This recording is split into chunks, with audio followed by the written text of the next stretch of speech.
What is up, guys? J'espère que vous allez bien, que vous êtes en pleine forme. Bienvenue sur le podcast Conversation Awesome avec Karmakin. A place where we speak Franglish, say the word awesome a lot, mais surtout un endroit d'inspiration et d'éducation pour vous aider à optimiser votre santé globale from the inside out. Mon nom est Claudia, fondatrice de Karmakin, et ma mission avec ce podcast est de t'amener dans un monde de développement personnel, d'optimisation d'habitudes de vie et de découverte so you can unleash your potential and live the life you truly want and deserve. Merci d'être à l'écoute. You're awesome.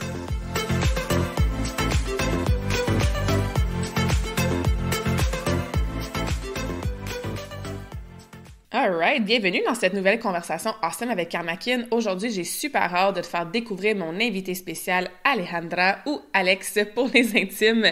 Alex qui est originaire du Mexique, ça fait plusieurs années qu'elle habite au Canada et on se connaît par l'entremise de mon mastermind. Yep, there's a lot of freaking amazing people in my mastermind in case you haven't noticed yet. On se connaît aussi grâce à l'Animal Flow. Ça faisait longtemps que je suivais Alex sur les réseaux sociaux, puis je trouvais ça tellement impressionnant comment elle bougeait. Puis d'ailleurs, elle est reconnue comme le top 74 des Regional Leaders dans le monde en Animal Flow. Donc, j'ai suivi des cours avec elle et ça m'a permis de découvrir une autre discipline sportive que je connaissais pas du tout. Et ça m'a permis de bouger autrement aussi quand les gyms étaient fermés. Donc, c'est quelque chose que j'ai beaucoup apprécié et beaucoup appris d'elle. Mais aujourd'hui, pour la conversation awesome, we're gonna deep dive into her new book.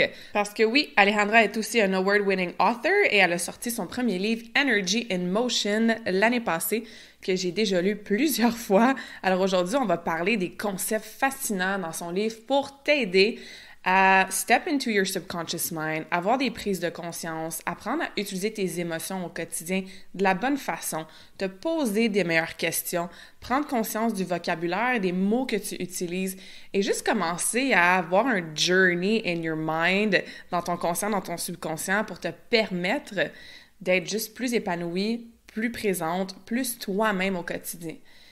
Le mind de Alex me impresse à chaque fois qu'on a des conversations. Donc, je suis vraiment reconnaissante qu'elle a accepté d'avoir cette conversation-là avec vous aujourd'hui. Je vous recommande fortement de vous procurer son livre Energy in Motion. On va en reparler pendant le podcast et je vais mettre le lien dans la description du podcast pour vous le procurer. Take some notes, guys. Have an open mind. On voulait faire la conversation en espagnol, mais là, on s'est dit que, bon, déjà que mon podcast est en franglish, we were gonna stick to English for today. So, enjoy that awesome conversation. Welcome, Alex, to this awesome conversation with Karmakin. I'm super excited to have you on board today for a great conversation about your fabulous book. Thank you for being here. It is my pleasure. I am very excited. Thank you, Claudia, for having me, and to you, my listener, for listening as well. Yeah, I wanted to introduce you in Spanish because this podcast is in Franglish, right? So French and English. So I was like, let's do a little joke with our listeners and just, start speaking in Spanish because you're originally from Mexico.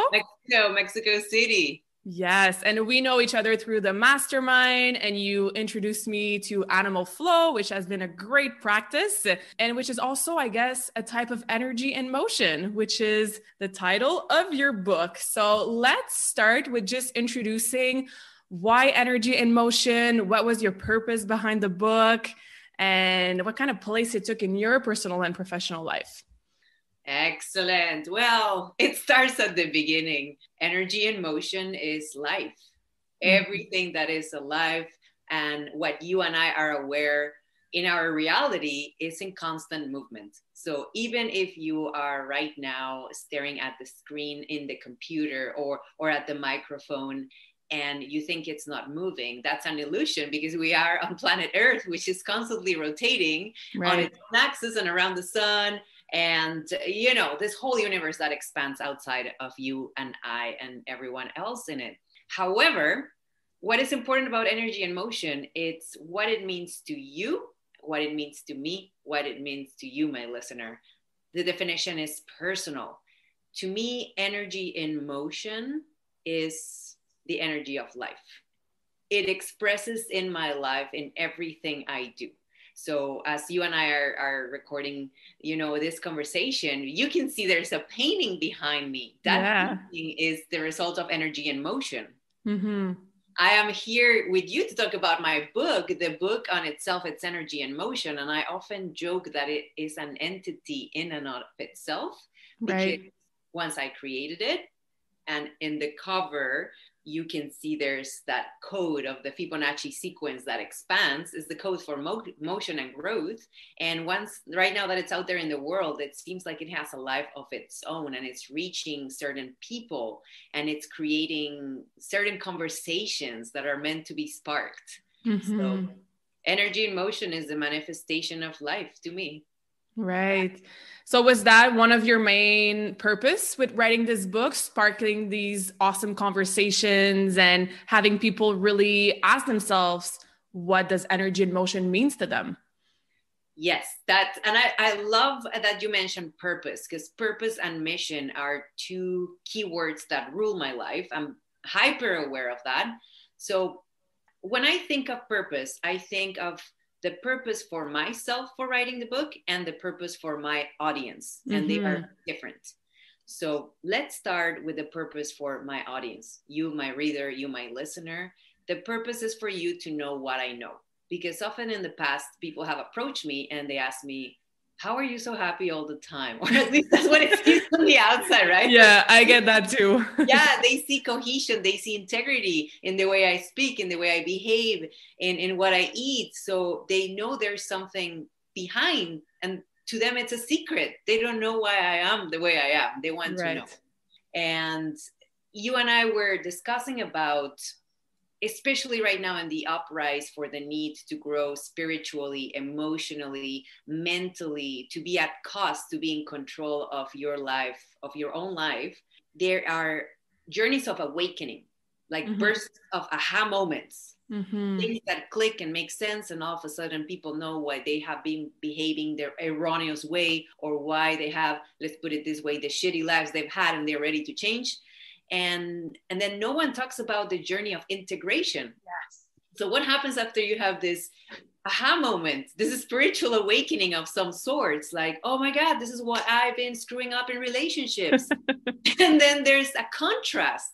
And in that contrast, there's the pain of having to give up certain relationships, certain people, or certain habits even. Exactly. Like scrolling too much on Instagram, when, you know, and you take that away and there's this void. And most people don't know what to do with that void. So they end up reverting back to the old ways and perpetuating the shitty reality they no longer want. Even though they know what changed and what can change. There's like the void that gets filled with all stuff again. So purpose for writing the book for my audience was for them to know what I know, the strategies that I have used with myself and my clients to live a joyous, purposeful life, to enjoy life, because compared to the infinity, we have very little time here. We have to honor that. You have to honor that. I have to honor that. And so the book is also meant to be a journey. So I don't tell you how to do it. I wrote it with the intention of you having your own journey while you read it, so you can find your own answers. So that's what I want to give you, my listener, my reader, you, Claudia, with this book. Yeah, absolutely. So I would definitely recommend you guys to get the book, Energy and Motion. I'll put the links in the show notes for sure, but I've already read it twice, and I went through it again to prep this interview. And every time you read, and it's a really, not a simple, but an easy read. But like you said, every time you read it is a different journey, right? Wow. Because you are ready to get this aha moment on something, or read one sentence differently, depending on where you're at in your own awakening and journey and all of that. So what we're going to do for this interview and this conversation, there's a few sentences, parts of the book that I wrote down because they spoke to me a lot, either because I resonated with what I've been working on in my journey of, spiritual and personal development, also stuff that I use with my clients to help them, like we said, fill the void whenever they want to change habits, because I coach a lot on habits. And also concepts that triggered a bit of a, I haven't asked myself this question in a really long time. So I want to chat about these concepts in the book. There's so many of them, and I think they're just all fascinating. So let's start with the first one. The first question to me that created a bit of a, I haven't asked myself this question is, what are the certainties in my life that I take for granted? Because I thought you explained it so well. You know, we talk about gratitude all the time, not taking for granted our health or the fact that we live in a house, right? Or we have like shelter and food and clothes and all of that. But you explain it in such a powerful way that there's actually a lot more certainties, even outside of like material stuff that we take for granted. So that's a question I'm still asking myself. So can you chat a bit about that? Absolutely. Much like you in my own journey, I'm used to acknowledging certain certainties, to put it that way, like the income I have, the house, the food on the table.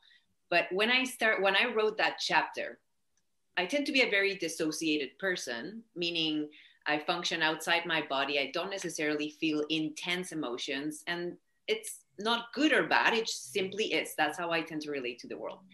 When I was writing that chapter, I have to step into my body, create a character, feel the impact of an event. So in doing that, I imagine if I was to wake up and not have my right leg from the knee down, how would my life change? So again, without any reason and without wronging myself for waking up and being that person, I imagine how would my day be different if I stepped out of bed, walked to the washroom, went downstairs, jumped in my car, and I did not have that piece of my body. And I saw a completely different reality. Right. In some ways, and in others, some things didn't change. So that opened up another conversation. What is really important in my life? Like, yes, I would miss that section of my body, my right leg. But on the other hand, it wouldn't stop me from being who I am because the leg doesn't define me. Yeah. So that was the inspiration behind writing the chapter. And even with this conversation, you might be getting more apart from what you got. And so I want to ask you, because you read it twice and you did the exercise, and this is also something that I'd like to ask the listener. What was the certainty that you observed as you were reading this chapter? What was the certainty? Yeah, it went as well to my physical body and my health. Because I'm in that field, I coach on health, because I have so many great health habits, I take it for granted for sure. And learning about your example, stepping out of bed and like you're missing something on your body, but then realizing that my power does not, like you said, quote unquote, belong to a certain body part would probably make me miss a lot of my physical abilities, like figure skating, like training at the gym. But then I would be able to create, thanks to my mindset and my conscious mind and my psyche, the same mission and the same calling and the same purpose that I have in my life. So I also went into the physical body because, yeah, you take it for granted whenever you're in top shape and healthy. It kind of brought me to this conflict, I guess, in my head of, because I travel a lot and I see things in really, really poor countries. Some families live with less than like $1 a day. They don't even have a house, right? It's just not even brick walls. It's like walls with wood. And you see the kids, they have 2 different shoes because that's all they can afford, or that's all that was given to them. So whenever I'm here and I'm not necessarily traveling or asking myself these questions and like comparing, then like it's so much more powerful, all of the certainties that you take for granted, even outside of your physical body. So I think it, like, I linked it back to a lot of gratitude, but more like deeply, right? Like more deeper than just, I'm grateful because I have food on the table, right? Absolutely. And now I promised you that I was going to add value to whatever we chatted about, and adding value to the chapter of the book and stuff that it's not in the book that's going to be of great value. So to add to that, the purpose of acknowledging a certainty is not just, oh yes, very important, that feeling of gratefulness, thankfulness, of blessing that you and I and you know everybody can find within the reality. But after you acknowledge it, what can you do with it that you're not doing that you're meant to do? So for example, for me, grounding that example with my physical body. So if I am in full faculty of using my two legs and I know I should be squatting in my workouts, well, let's make good use of those two legs and some really good squats on my workout tomorrow. That's a very basic example. So for example, if someone else is thankful that they do have the income that allows them to build savings, is there something else that they could do other than just savings? Investing, donating. So that's the thing about acknowledging a certainty. What is the next step that you should be doing with that certainty? Yeah, I love that, because that's what I always say. You have the awareness at first. That's always like, there's the first step of any change. But then once you know this, once you're aware of this, what are you going to do with it? Right. Exactly. So yeah, that's perfect. Speaking of, stepping into action, I do get the comments sometimes about my clients that are like, oh, I feel stuck. And there's one sentence that you wrote in your book, I'll paraphrase it, but you're talking about our brain is stuck and we're not able to make any decision when we're pressing on the brake and on the accelerator at the same time. So what does that mean? And how, do you have a specific example with, let's talk about health and fitness and nutrition, because a lot of my listeners, obviously that's what we both coach on. So our brain is stuck and we're not really able to make a decision whenever we press on both pedals at the same time. Absolutely. Well, the interesting thing about this concept is that we have our genetic code as humans has been around for thousands, if not millions of years.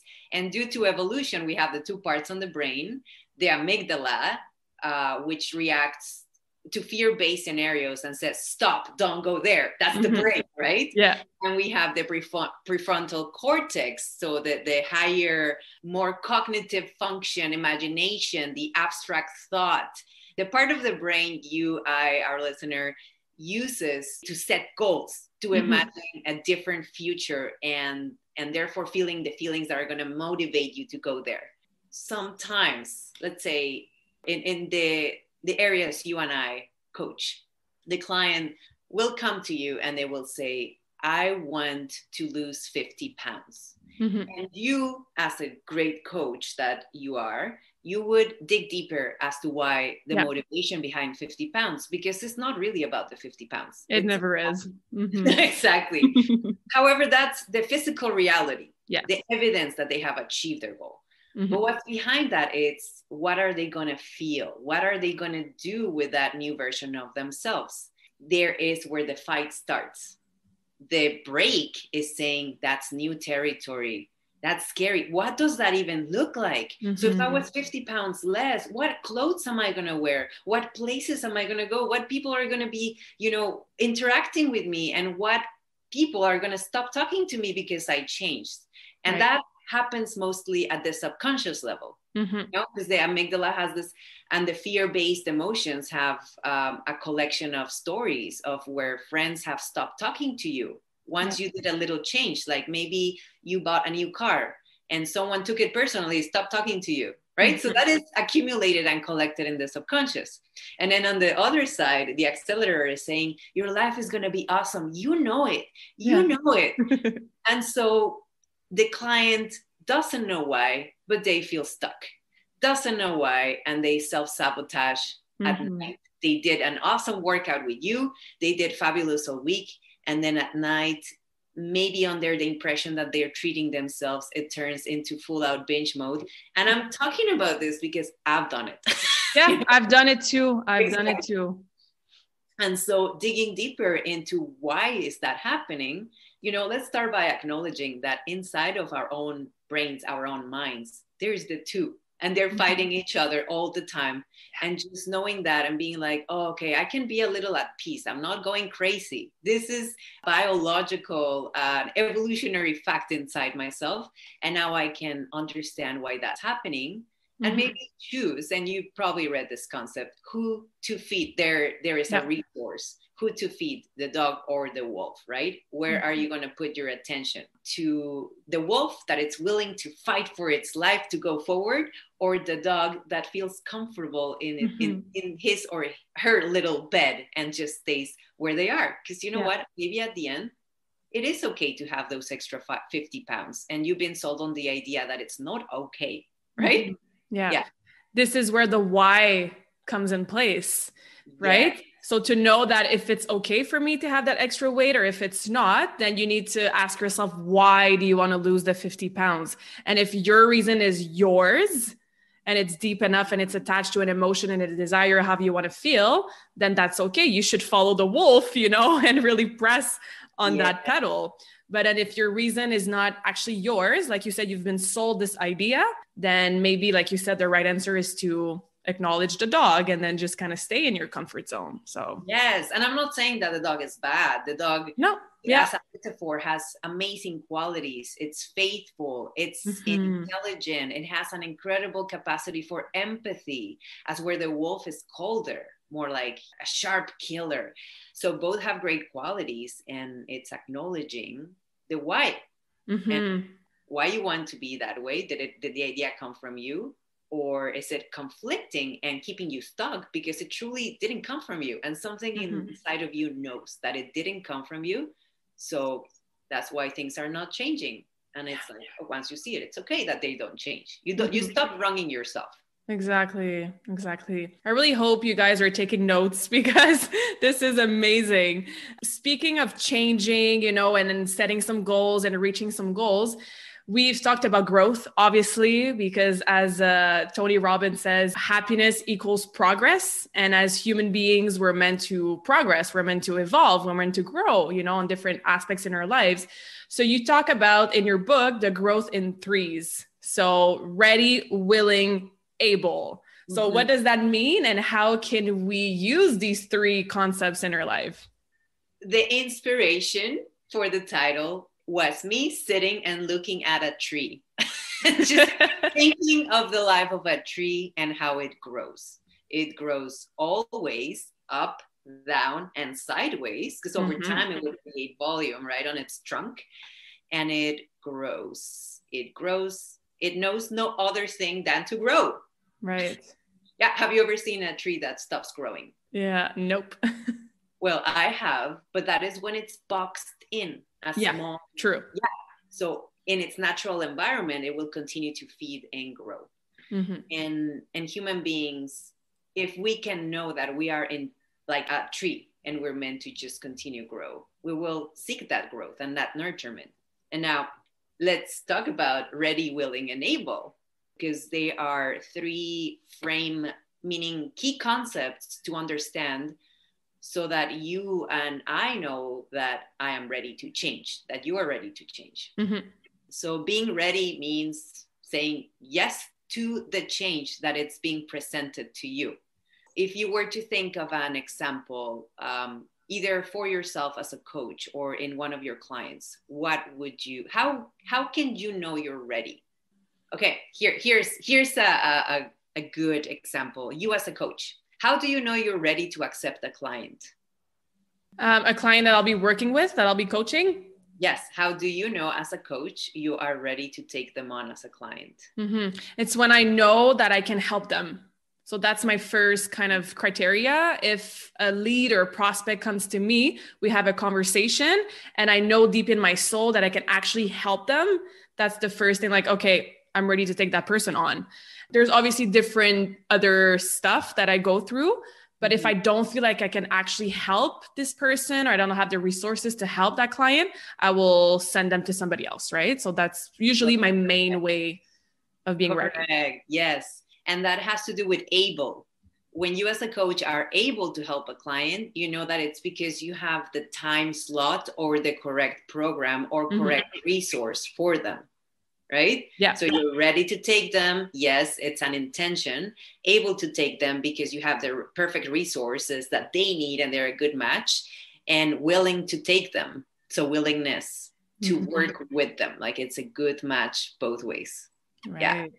And I go a lot deeper into what each of those means in my book and what are the qualifiers to have the three. So quite often someone might say, especially the clients that you and I work with, I am ready to lose the weight, right? And then they go to a consultation and you show them the plan. You talk about costs. there might be the first time there is a discrepancy. Well, I'm not able to pay that cost, or I am not able to meet you at that time. Mm-hmm. Right? Mm-hmm. They were ready, but they are not able to continue with that. And willingness. And the willingness is, are they willing to do everything in their power to reach their goal? Mm-hmm. Especially those moments when they get stuck or when something unplanned happens. Yeah. The unforeseen happens. Where is their willingness? Is it at 100%? Is it a priority no matter what? Mm-hmm. Yeah. Or something else takes priority. Like, for example, for some people, some of my clients, family takes a priority. And so in having this discussion prior to starting a commitment between the two of us, I know that if something was to happen with their family, we both know that that is a moment to step outside training, but we create a reconnection plan. So for example, I would say, take 2 weeks to be with your family. And at the 2-week mark, I will contact you because I know your family is a priority. Next priority is you. And if you're okay, you can take care of your family. So I am here to step in and just remind you of that and check in on you. Yeah. So there's always like secondary clauses that you can create once you know that it's not a 10 out of 10 in willing, able, or ready, but there's always a plan B, to put it that way. It's not like, oh, well, I'm not able, so screw it. Yeah. Never mind. Yeah. I always say life happens. So all the good habits went down the drain because life happened, you know? Right. And something I hear quite often is when I ask some of my clients, for example, whether in fitness or in neurolinguistic programming coaching or in animal flow, I ask them, how long have you had this problem for? And they give me a quite scary number of 5 to 10 years. Yeah. Yes, that's how fast life goes. I love this. And I'm sure a lot of our listeners are having a lot of aha moments right now, because I'm sure everybody can go back to a time where they thought they were they thought they were ready to grow, but then something happened and then they fell off track and that goal just became not important to them. So maybe asking yourselves the question, was I actually able? Was I actually willing to do whatever it took? Could be a great way whenever we set ourselves any other goals, depending on if it's health or nutrition related, or if it's in your business or your relationship. So yeah, I love that chapter of the book. I always talk about how the words that we use are very important. And obviously you agree because you're an NLP coach as well. And our inner dialogue is super powerful. Like you said as well, like the conflict between our conscious mind, subconscious mind, sometimes we don't even notice it. So there's 2 words or 2 expressions that you talk about in your book that I love chatting about because I think it's so powerful. You say to avoid I know and avoid but. And the I know is something that I've learned many years ago. So now I started to say, instead of I know, it's like, no, I'm aware. Or I use like a different expression. But I do have a lot of clients, and maybe you do too, whenever I try to explain something like, oh, you're doing this. And they always go like, I know, meaning like, I know in my conscious mind, even though I'm not doing it. So can you chat about why it's important to avoid being in the I know kind of state and the but? Yes, absolutely. And I have to tell you that when I hear the I know, and the way they say it, the way my client says it, the way they roll their eyes. Yeah. I joke instantly with them and I tell them, I'm not your mother. And they're like, they're caught by surprise. And they ask me, what do you mean? I said, well, that's what I used to do to my mother. I would say, I know, and just roll my eyes so that I could avoid dealing with what she was saying or ignore her altogether. Right? So yeah, so true. I caught them off guard with that joke. And I again, it's based on personal experience. When I've heard myself use the word I know, it's like I completely close my teachability cup, which is another concept. And teachability cup or coachability cup is the willingness to accept advice and do something with it. So not just, I know, because I've been told like 50 times. And, to know and not to do is not to know. Yes. Please repeat that. To know and not to do is not to know.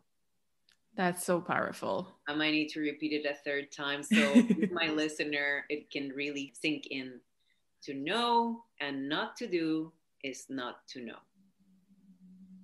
And I'd like you to think about why that's true in your life.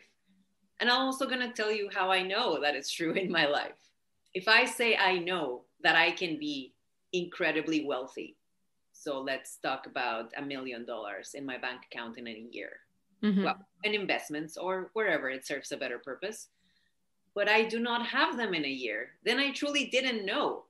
Even though I know that is a potential, a possible reality that I can create in my life, there is no physical evidence of it. Right. So when a client says, I know I need to drink 2 liters of water, but they didn't do it and it's 9 p.m., there is no physical evidence. They know it. Yeah. And there's no physical benefit either in their bodies, which is ultimately why you and my clients reach out to us for help, right? So instead of us taking the parent role and them taking the child role, you can open up, and I can open up an honest conversation and say, to know and not to do is truly not to know. So show me that you know with your actions. Yeah. Actions speak louder than words. Yeah, that's where that phrase comes from, right? Yeah. Because once you start doing, this will empower you in you knowing that you can actually do it, right? It all comes back full circle. And then that's where you get the confidence, like, oh, I can actually do this. And I know this now on a much deeper level. So there's no more conflict between what consciously I know I should be doing, right? Shoulding all over ourselves. And then, like you said, there's a physical proof during your day, during your week, then you feel the physical benefits if we're talking about health and fitness. So like I said, it comes back full circle. So absolutely. I'm aware of it. Is there any other expression that you try to get your clients to say instead of I know? Well, the joke works really good because the moment I help them be aware that we are role playing the mom or the dad and the kid role, first of all, they laugh about it. It's humorous. Yeah. Then we have a chat about physical evidence because you and I, girl, we live in a material world. So it's a physical reality. That's why we have bodies, right? Yeah. Even though we, depending on belief system, we are spiritual beings having a physical, human experience. Yeah. Human means physical. So material world is evidence. Yeah. Yeah. Evidence that you have changed your thoughts, that you have used your emotions with purpose. Yeah, I love that. Yeah. And what about but? But. Yes. Not B-U-T-T. I mean, yes, we got to do squats to have a nice butt, but we're talking about B-U-T. But. Yes, exactly. So this one, I remember, and this happened with my spouse, with my husband. So we would get into a fight. And then some hours later, after 3 or 5 hours after not talking and you talked about it, our inner dialogue, right? Like for those 5 hours, I was just inside my head, bouncing in and out of the same conversation, talking with him in my head and with myself in my head. I should have said this and blah, blah. And then he would come, for example, and he would give me an apology.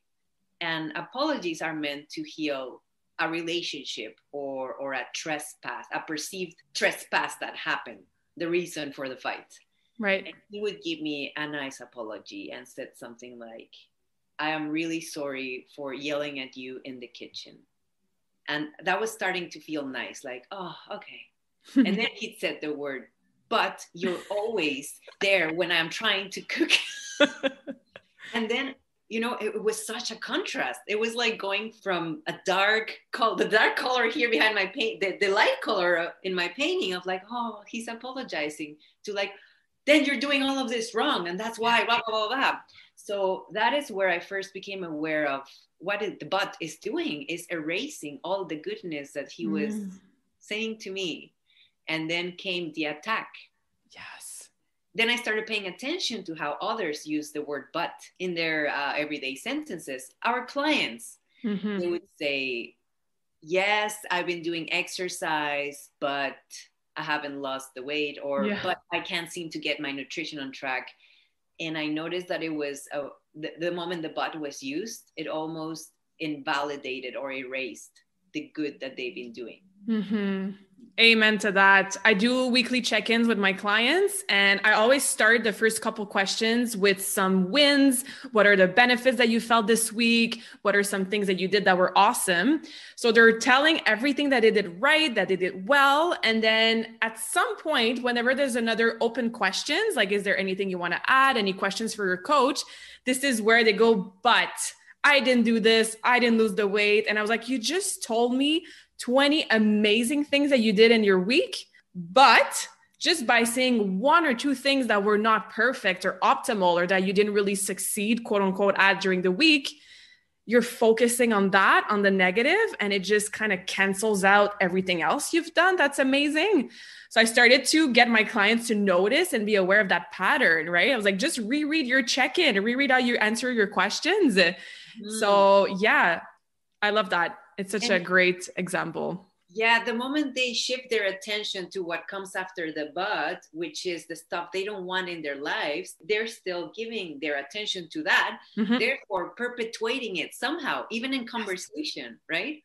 So like you perfectly redirected, keep their attention on the wins, because that's what they want to perpetuate and expand in their lives. Now, you and I know that powerful people, the ones that other people admire, are at cost.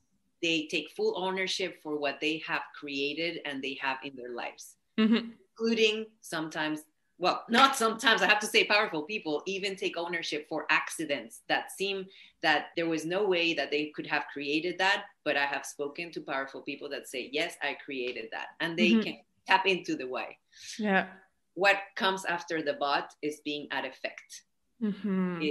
I have noticed that the more someone uses but in their language, they are less willing to take ownership for what is happening and what they have created in their lives. And it's easier. And I'm not saying it's wrong. It's just a coping mechanism too. I've done it, and that's why I talk about it. Yeah. It's easier to put responsibility somewhere or to someone else rather than take it, because taking it, it's a lot of work. It is. It is. Yeah. It is a lot of work. Yeah. But it will make you a more powerful person. It will make you a happier person when you take it. It's a journey. Yeah. I always say the work is hard, but it's always worth it. It's so worth it. Yeah, for sure. So start noticing, guys, in your language, and how you speak, how you write, if you're using the words I know and but a lot, and just get that awareness and see how you can change that. I think it'd be very powerful. Yes. And it's going to be easier to hear it on others at first. So if that is easier, pay attention to the people that are around you, how they use it. And then it's going to be easier for you to notice it when it comes out of your mouth, because we project ourselves onto others. So it is initially easier to see the fault in others as a practice to seeing the fault in yourself. Yeah, great advice. The next thing I want to dive into is our emotions. You say in your book that emotions are how your unconscious mind communicates with you. And I think that statement is so powerful, because often I'll have clients on the calls will just start crying and then they apologize. They feel so bad. I'm like, no, feel all the feels, let the emotions out. This is your soul, or like you say, your unconscious mind speaking to you. There's something there to listen, to journal about, to meditate on. So can you chat about that, emotions, and also why we're always so ashamed almost to have tears or feel emotions? Oh, very powerful conversation. And that is the meat of my book, because emotions are energy in motion. Yes. And Joe Dispenza was the first person I came across that talked about it. I love it because he's a scientist. Yeah. Right? He's not a spiritual guru. He's not anything. He's a scientist. And again, we live in a material world that likes proof. And so I wanted to continue exploring how emotions are energy in motion. And so as an example to you, if you were to wake up tomorrow and feel absolutely no emotion at all, think like a robot, right? but a robot, like not a developed high level artificial intelligence, but just like a very efficient supercomputer and feel no emotions, what would get you to get out of bed? Like a to-do list, Right. right? Computers are excellent at tasking, Mm-hmm. right? So you would probably get through your checklist of writing programs for your clients. You would even maybe write programs for the whole world because you're a supercomputer. Done, right? Yeah. And then you would clean your whole house. Done. And you would maybe, you know, once that's all taken care of, do the finances. You could be crazy rich. You would travel the world. But what? Why would you do all those things other than it being a checklist? Yeah. Motive for action is the emotion for us as humans. And we like to talk about emotions as either negative or positive emotions. They are all colors. What if we started referring to them as colors in a painting? And the more contrast there is, the more discernment you have about how to choose to live your life. So if you have never experienced grief, how can you know you're feeling a bubble of joy burst in your heart? Right? Again, we have taught to define them in the spectrum of positive and negative. And this is where there's a lot of shame in feeling negative emotions. Because, and you know, we live in a very interesting time where for the past 2, 3, maybe even 5 years, there's been talk about emotional intelligence, and we've been given safe spaces to share our negative emotions. But once you open up about them, it's like opening Pandora's box. Yeah. Weird stuff. I'm not going to say, oh, well, yeah, ugly, dark, and weird stuff comes out. And once you open the lid and you're talking about it, you don't know what to do with them because we were never taught. In school how to deal with our emotions. Right. It's you know very well what to do with the positive ones. It's like you feel pumped about a workout, you go do an awesome workout. You feel happy and joyous and you want to share that with someone. You give your friend a phone call, you send them a nice meme on Instagram, something like that, right? Yeah. Well, what do you do with your sadness? Where do you put that? What do you do with your grief? What do you do with your envy? So, and again, this is the meat of the book. And what I want to bring to the awareness is that every single one of your emotions has a purpose. And the negative ones, you can interview them and know that they have a purpose of letting you know that you're either incomplete with something from your past, or there is something in your present that's causing a big contrast. I speak of a personal example where one of my good friends returned to school to study her master's, and she's someone I love. Why would I feel envy towards her? And then I felt ashamed that I was feeling envy. But when I interviewed, where is this envy coming from? And I kept writing in my journal, where is this envy coming from? Why am I feeling so envious? What does she have that I don't? I realized that it came from a close past where I had told myself I would go back to school, and I never did it. So I said, oh, it's not her. It's not about her. It's about me betraying a personal promise. What can I do about that promise now? Is my life changed enough that it's time to say thank you and goodbye and not wrong myself anymore? Or can I go back to school right now? What would that look like? Does that make me excited, or does that make me feel troubled?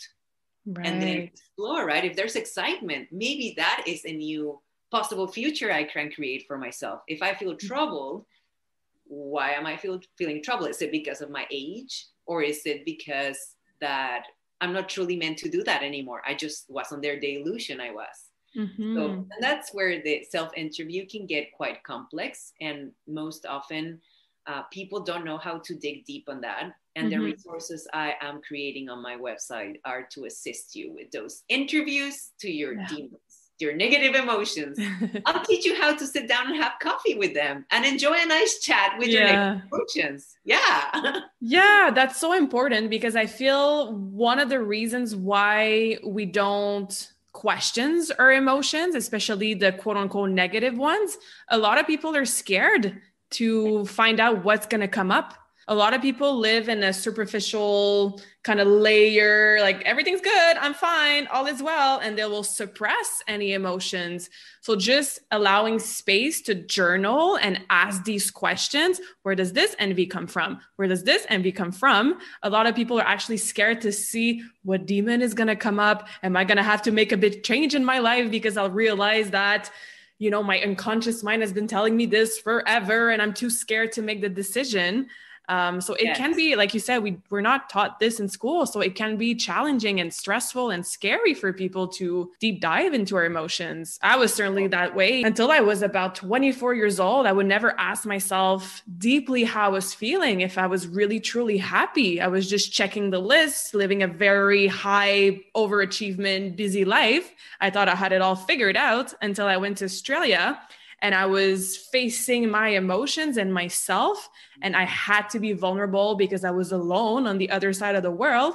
And I was like, there's a lot of questions and emotions that I never really asked myself. And it was scary. And a lot of tears and fears came up. But on the other side of that, like we said earlier, it's all worth it. But it's a process. So I think we have to be kind to ourselves, especially if we're not used to paying attention to these emotions and seeing them as colors, I think is powerful, you know, stepping away from the label that this is negative or I'm crying, I should be apologizing because I'm crying. No, like, what is this telling you though? Yes, I want to say that what's happening in the world, because we are recording this in March of 2021, there's a lot of anxiety. And anxiety is emotion that is stuck inside people of other conglomerate of negative emotions. And if someone hasn't given themselves the opportunity to release pressure from the pressure cooker, the anxiety builds to a point of explosion. And that is why, you know, we've unfortunately heard of news of people that have passed in situations that could have been avoided. Like, why did someone have to fight over a mask? Why did someone have to go on full out road rage? Someone that was like you and I, just, you know, normal people, good people, right? All that pressure builds up to a point where then our amygdala or other survival mechanisms and fear take over. And then the human loses control. The prefrontal cortex, the imagination, and then the good stuff in our future shuts down. And it's only fear-based, and it's like an animal, fight or flight or do something worse, right? And so I have to say that opening up the lid to talk about negative emotions, if you are not used to it, get support. So either someone, a friend or a family member that you trust, a psychologist, psychiatrist, NLP, your personal trainer. It has to be someone that you trust if you're not used to dealing it by yourself. Some of us, like you and I, we have developed personal strategies to exercise our demons. And that is exactly what it feels like, Claudia. Like, it really does. Full out exorcism when I am feeling some of the most dark of my negative emotions, but I know I will be okay because I have developed systems and strategies. And if I was to get really caught up in my head, I made myself a promise of who I would call, right? You and I are not alone, and no one is alone in this journey. And one of our biggest problems is to think that we are the only ones and no one could ever understand what we're going through. Because it's quite the opposite. We're actually all connected and we're all one and we're all going through the same or, you know, very similar journey. So even I forget it. Same. When you and I talk and I'm like, oh my God, Claudia understands me. She's feeling the same as me. Like, and I hope she feels weird too. Yes, That's amazing. All right. I could chat about this for hours. Let's wrap up with one final question or concept, which leads into giving everybody a bit of hope after talking about, you know, dealing with negative emotions. You talk about breaking down, right? This is a concept or an expression that we use. Oh, I had a breakdown last week. I binged like crazy because I was so emotional. I had a breakdown because X, Y, Z. And you say that breaking down is a clean state or a clean slate for solid new foundation, which is usually a breakthrough.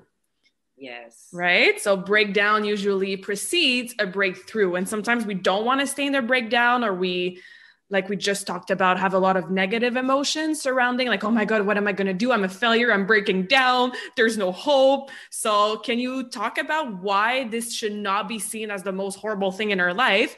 Because usually a breakthrough comes after, and this is where we have actual growth and actual awesome changes in our life. So I love that concept. So you and my listener, for a moment, pay attention to your breathing. It's expansion and contraction, expansion and contraction. In workouts, you do periodization. You don't just go straight up, load forever. No, you would load, deload, load, deload. In the universe, it's in constant expansion, but there is, if you observe like the sea, if you observe the seasons, there is the expansion and contraction blueprint on it too. Why do you and I and so many others wrong themselves when there's a breakdown?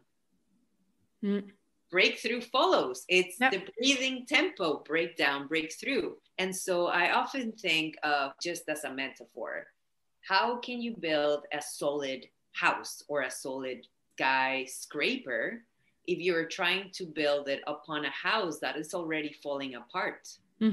Yeah, it's like fire comes, wipes it clean, or an earthquake destroys it, then the terrain gets cleaned out so something new can be built. Otherwise, you fall into the old pattern of perpetuating, if not as big as they were, but some of the ugly aspects of your life that you no longer want.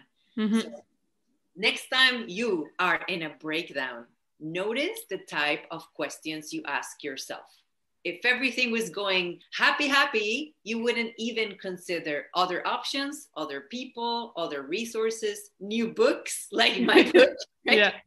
Certain conversations. You would just continue living your life the way you have always lived, familiar territory. It is when you break down, when you step into unfamiliar territory, and some millionaires have built their wealth while they were in breakdown, while they were about to lose it because their old life was falling apart completely. They had to look at a new life.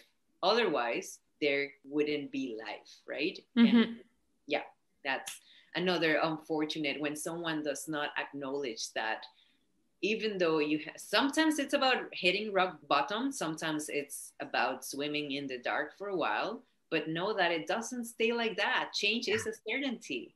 Yes, and life goes on, and you wouldn't know of the miracles that would have happened in the future if you were to bail out right now. It's not up to you, it's not up to me. There is so much possibility in the future, and you just have to show up to live it. Yeah, for sure. But I love that you said, like, asking yourselves questions, and sometimes we don't ask ourselves the right question. Why is this happening to me? And like, why me? And why do I have to go through this? The answers to these questions are not going to help you break through. They're just going to leave you stuck and play a bit like the victim mode and just trying to avoid as much as possible being in that darker space. But when instead you ask better questions about, okay, what is this teaching me? What are the lessons that I need to learn? Is there any opportunities or possibilities that I can now be open to now that I'm in this darker place? Then the answers to these questions are much more powerful than the other questions you were asking yourself. So, and a question I love is, what is the learning here? What is the lesson that I can extract? Where should I no longer put my attention? Some are those good questions to ask yourself during a breakdown. Yeah. So write them down, guys. And we obviously don't wish anybody to have a breakdown today, but whenever the next time it happens, remember to ask yourself these powerful questions. This has been amazing. I just want to go read your book again. So thank you so much for that. Is there anything else that we didn't cover that you like to share with my audience, or? I think it is perfectly what we needed to cover. And I want to invite you, my listener, to read my book, Energy in Motion, How to Unleash Your Mind and Take Action Now. Yes. And discover what energy and motion means to you. Have your own journey and connect with me. Connect with me, because everybody has an opinion about why or what I should do with my book. But I have to tell you that my personal purpose is to connect with you. So I am the one creating my website, energyandmotionbook.com. I am the one creating the resources. I am not doing like bulk sales or anything like that. So if I take a little bit longer to get back to you, it's because I am getting back to you. Not a system, not a computer. So that is my purpose, to connect with you and to chat about the journey that you've had reading my book. Yes, I would love to know those breakthroughs, because they're certainly gonna come as you read my book. Absolutely. And speaking from a personal experience, you know, we've known each other for probably a couple different past lives, but in this current life, it hasn't been this long, and we connected very quickly. And, you know, you've helped me, you know, discover animal flow and everything. So when I did your classes, I was so grateful and impressed by the amount of passion and love that you put into your work. You know, everything that you were sending us after the classes, all the resources, and going deeper into our journey and asking ourselves questions. So definitely, guys, connect with Alex. You would love the journey you're going to be on in the book. I'll definitely put all the website, you know, the links and everything in the show notes. So don't be shy. She's super awesome and approachable. And I'm so grateful that I had you on the Conversation Awesome podcast today. And I finish every awesome conversation with a question, because I love quotes. So I want to know, what is one of your favorite quotes and why? Putting you on the spot there. The first one that comes to mind. Okay. I know it in Spanish. Let me say it in Spanish. And then say in Spanish for sure. El alma es como un vaso que solo se llena con la eternidad. The soul is like a glass of water that can only be filled with eternity.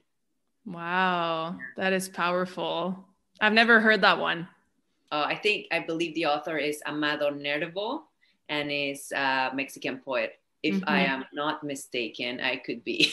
With beautiful quotes. The soul beautiful is quotes. like a glass that can only be filled with eternity. No better way to finish this conversation. Thank you so much, my friend. I really appreciate it. Thank you, Claudia. And thank you, my listener. It was a pleasure.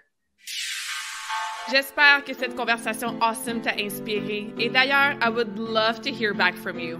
Rejoins Karmakin sur les réseaux sociaux and tag me in a post pour partager ce que tu retiens de cet épisode. Je serais vraiment grateful aussi si tu pouvais me laisser un rating and review pour le podcast. Ça me permet d'avoir un impact positif sur plus de gens comme toi. Merci beaucoup d'avoir été à l'écoute, and until next time, je te souhaite une journée awesome.